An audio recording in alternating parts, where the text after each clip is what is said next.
वाढत्या थंडीच्या कडाक्याने पक्ष्यांची किलबिलाट पाहायला मिळते।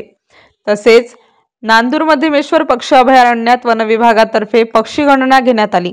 निफाड तालुक्यातील तापमान 10 डिग्री सेल्सिअस पेक्षा कमी होत असताना स्थलांतर करणाऱ्या पक्ष्यांनी मोठ्या संख्येने हजेरी लावल्याचे चित्र पक्षी अभयारण्यात बघावयास मिळत आहे।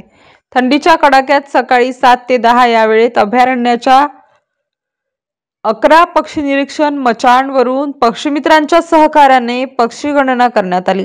सहाय्यक वनसंरक्षक हेमंत उबाळे यांच्या मार्गदर्शनाखाली वनपरिक्षेत्र अधिकारी निलेश पाटील, वनपाल प्रितेश सरोदे, वनरक्षक संदीप काळे, वनरक्षक आशा वानखडे आदी जण सहभागी होते। नांदूर मध्यमेश्वर गोदावरी नदीपात्र कोठुरे कुरुडगाव कातरगाव अशा एकूण 7 ठिकाणी केलेल्या परीक्षणात विविध पाणपक्षी 21 ते 21,467 व झाडावरील गवताळ भागातील पक्षी 2703 असे एकूण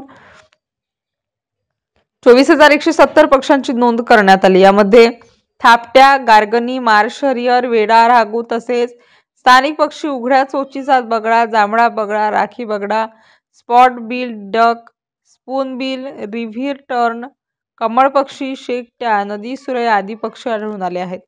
हिवाळ्यात या परिसरात देशी विदेशी पक्ष्यांचे आगमन होते। 250 पेक्षा अधिक जातीचे पक्षी या ठिकाणी बघावयास मिळाले। 30 जातीचे मासे आणि 400 पेक्षा जास्त वनस्पती देखील या अभयारण्यात आहेत। नमस्कार, मी पंकज कैलास चव्हाण। नांदूर मध्यमेश्वरमध्ये आपल्याकडे 272 प्रकारचे पक्षी बघायला भेटतात।